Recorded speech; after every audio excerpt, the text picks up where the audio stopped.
What's up, y'all? Welcome to the Chris Gunther Show. Thank y'all so much for watching. Be sure that you like and share this video. I would greatly appreciate it. On today's show, we are extremely honored to be with NBA TV's own Chris Miles. Mr. Miles, how you doing, man? Busy time of year, man. Excited for the finals, especially with two teams that play defense. That's always a great thing this time of year. Yeah, man, let's get right into it. First things first, we always, welcome our guests with a thank you because we understand this is the busiest time of year if you're an NBA reporter or NBA fan like myself. So really just want to say thank you for even agreeing to do this interview. Oh, no problem at all. Let's dive right into it. The final start Thursday between Boston and Golden State. How excited are you to watch this one? Well, we got the stars out. And with Steph Curry, the older he gets, the more you appreciate it, especially with the Warriors not being there the last 2 years. Happy for Klay Thompson and really happy for Andrew Wiggins. I've been a fan of his since I saw him in high school. And I was like, man, this guy plays above the rim. And when he caught Luka Doncic, I was like, that's the Andrew Wiggins I know. And Jason Tatum, man, for him to be 24 years old, 5 years in the league, having been to 3 conference finals, now getting over that, getting into the NBA finals, this is what like that special career feels like. And I hope that he stays on this trajectory because it's truly amazing. If the Celtics win, do you now allow Jason Tatum to enter into the best player in the world conversation? Well, I think that belongs to Giannis right now. And LeBron James is still a better basketball player than Jason Tatum, even at his age.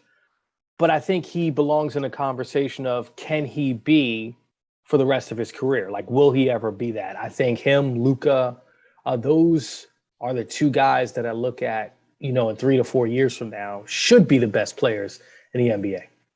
Do you feel that if Steph Curry and the Warriors win this one, then Steph, along with winning this and the finals MVP, he can crack the top 10 of all time?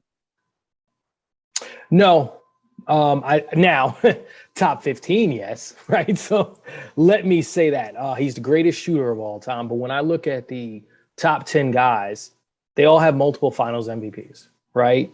They all were undoubtedly the best player on their championship teams. And if you start going down the list, I think he's close, but I think it would take another Finals MVP for me personally to put him ahead of anybody I have in my top 10. And I looked at it for a long time because, man, I worked in Roanoke, Virginia in one of my first jobs. And Steph Curry's mom she went to Radford High School.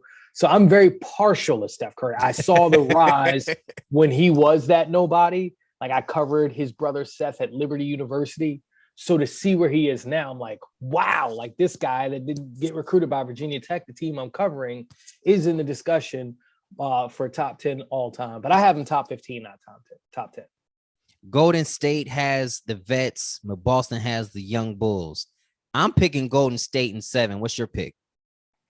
Yeah, and I think the biggest X factor, well, one, health. I look at the Warriors as being, they don't have the knick-knack injuries to their key players.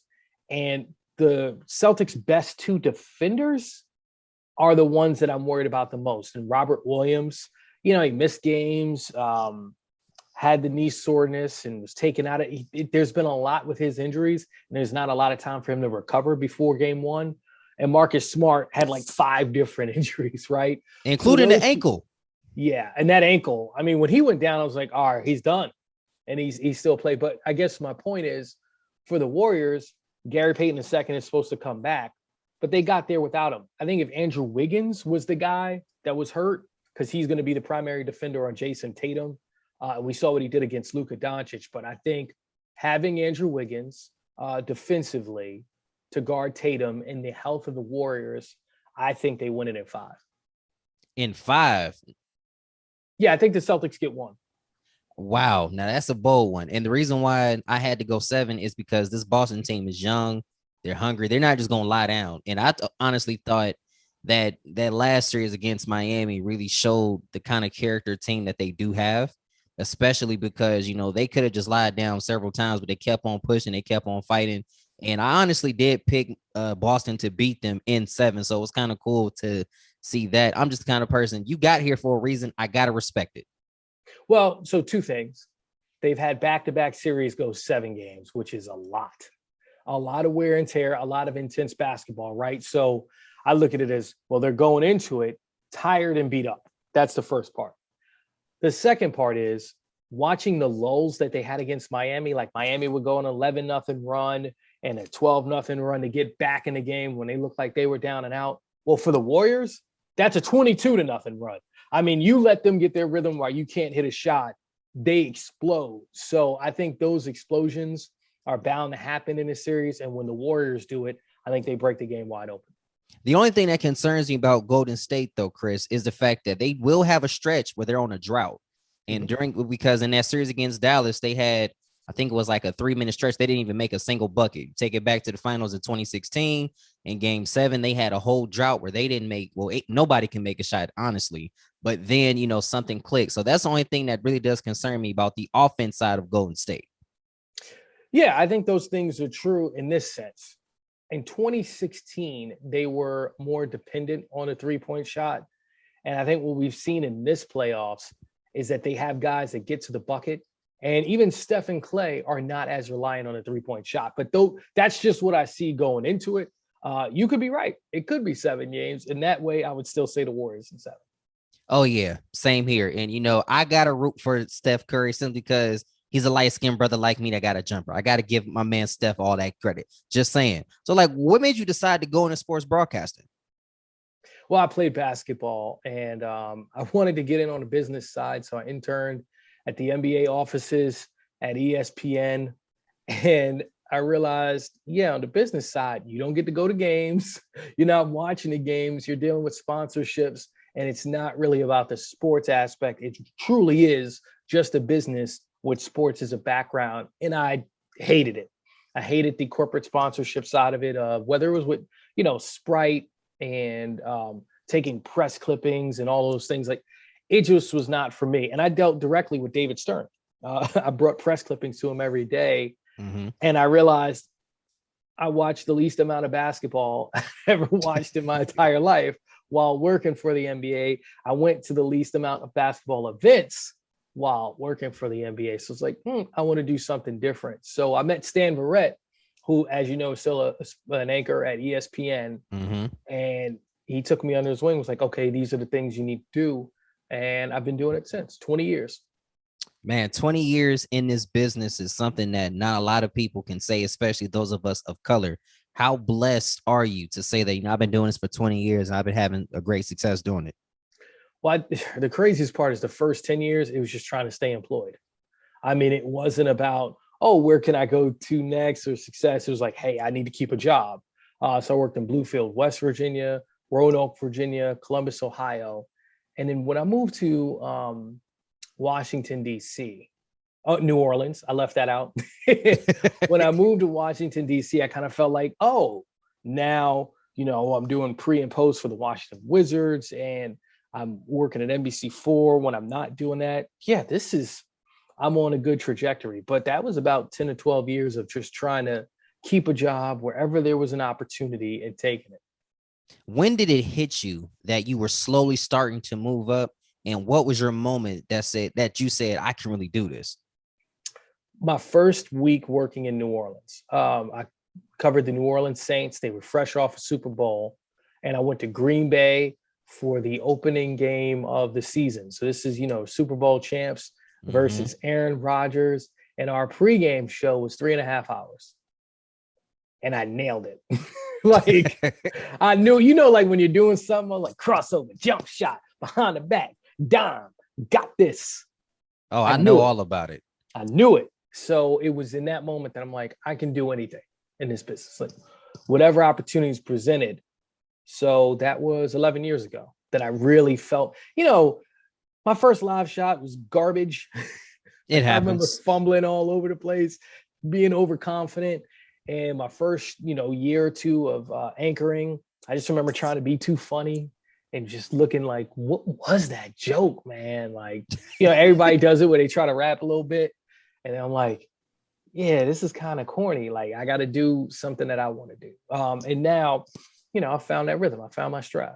Yeah, you definitely find your stride, man. Like, I look forward to your game recaps on NBA TV, and I love the flow. I love the swag in it. And along with you just being confident? Like, where do you feel that confidence for you started from? Well, I'm from Harlem, man. You've never met somebody from Harlem that's not confident. And I mean that in a sense, just to, Mm-hmm. step on a basketball court and survive there. You can't second guess yourself. So when you ask that question, I mean, that's point blank period, what it is. When did you get it? When did it first hit you that, you know what? Because I got this swag, I can just set my mind to anything and accomplish it. Like, do you think that was instilled from you? Like, do you feel that was instilled from you since childhood, or did you have to kind of develop that confidence? Well, I think part of it is I probably just playing basketball all the time, right? Like, so the guys I played against, like in my high school at my position, both the guys I played behind were McDonald's All Americans. Mm-hmm. And I remember the coach trying to cut me from the team. And I was like, I'll be here tomorrow, coach. Yeah. He's like, oh, you're not on the team. And I showed the practice the next day. He's like, you're not on the team. Like, I'm just practice. You know what I'm saying? So like, Staying with it. I don't know. I can't tell you where it came from. Maybe it was my mom and the way she raised me, but that particular thing has always been there. I've always been that person. What is the atmosphere like working at NBA TV? It's fun, man. You guys think Chuck and Shaq are funny? You should see them when they're not recording the show. I mean, they're even funnier. And then, sometimes you get cool cross conversations like hockey will be on or baseball will be on, and like Pedro will be sitting there, and Chuck will be talking to Pedro Martinez, and I'm just like, I'm gonna just sit here and listen to this. Or like Wayne Gretzky will be sitting there with his feet up. They're like, that's definitely Gretzky right now. And he's just chilling. I mean, the atmosphere, people think it's just NBA TV, but we're all together in the same place. Mm-hmm. And it's really cool. I think with COVID, that was missing for a while. Just being able to interact with everyone and talk. And I think for those guys, it's just being in an environment where they could be normal. Like we can go to grocery store. Like these guys can't go to a grocery store, they can't go to a movie. So when they're in that environment, it's like, oh, they just one of the guys amongst their peers. When did you get your start there? 5 years ago now, so 2017. How did it come about for you? Man, I tell everybody show up to NABJ. I Yes, went for sir. a year shopping my demo, telling people like, hey, I can do this. And it was like a slow progress of, oh, come back next year. And then I did some sideline reporting for the Wizards and college basketball. And then that was on my resume. So it went from NFL, me trying to really break in that way, to having some basketball, to having NFL, NBA, sidelines, game stuff on my resume, to where it just seemed like whether it was going to be NBA TV or something else, it was about to happen. What advice would you give to those that are up and coming like myself? We might be from a small town, but we definitely have the dreams and the desire to want to get to that next level, but it just seems like it's kind of stagnant. Like, what advice you give to people like myself? Well, first piece of advice I would say is, if someone's watching this, look at how you're dressed right now, right? Like you're ready for your next move. Like we're just doing a Zoom call and you were like, hey, I'm gonna wear a suit. I'm gonna have a pocket square. That's what you're supposed to be doing. So the number one thing that I always tell people is I was always dressed for where I was trying to go, not where I was at. Mm-hmm. So if I was in, when I left New Orleans and I moved to DC, I was like, I need to get more suits. So I started working at a suit store. You know what I mean? To learn Yeah. to learn how it fits properly. And at that point, I was already established in the business, but I had some more time because I was seasonal. And it wasn't really about the money. It was about, let me figure out how I like to really dress for this. So that's one part of it. And it's not like you have to wear the most expensive suit or whatever, but know how to feel the way you want to feel and confident. And the other thing is, always be working to get better. Like just because you have a really good job, or even if you don't have a good job, you should be thinking, what else could I be doing to be better? Just like if you're a basketball player, okay, you got a jumper, but is your handle good? Do you play good defense? Do you understand how to read defenses and anticipate passes and that sort of thing? You could always be getting better. And so in broadcasting, it's the same thing. If you think you're really great at interviewing, are you good on highlights? Right? If you don't, okay, maybe you've learned that. Are you good at live? Like, are you, because being live, you know, this is more difficult than people realize. Like, you see it Absolutely. like, oh, they're live at the game. It takes a certain level of discipline, confidence, and experience to do that. So, like, all of those things, always be working on. I appreciate that. I understand you're a very busy man. You got to hurry and jet up out of here. But the last few questions, what are some of the things that you have coming up that the people can look forward to and support? Well, our finals coverage, we were supposed to be live at the NBA Finals for our NBA bet show in our NBA Finals film room, but we're actually going to do it in studio because there's so many people that are involved.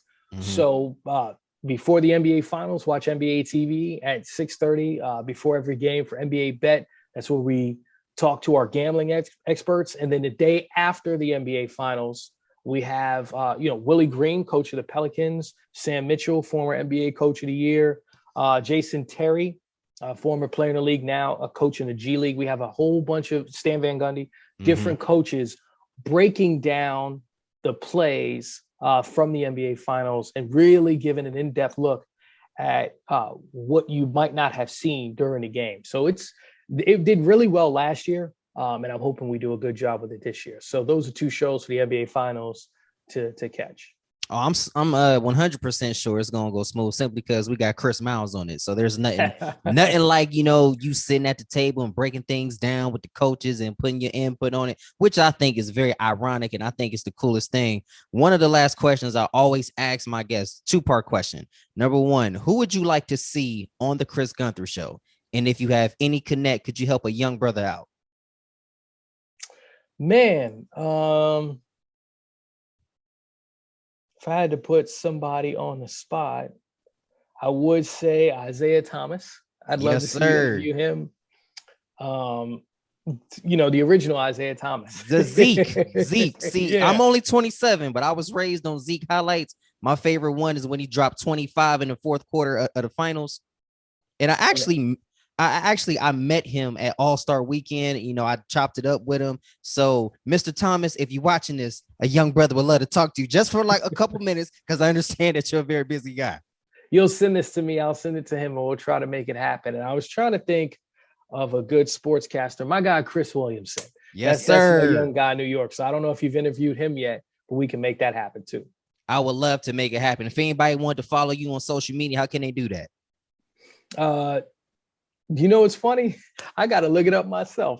I think it's Chris Miles TV. Like that's how you know you're busy when you got to look up your own social media to give to somebody. Here we go. Chris Miles TV on Twitter and on Instagram. I had to figure it out if it was TV Chris Miles or Chris Miles TV. It's Chris Miles TV.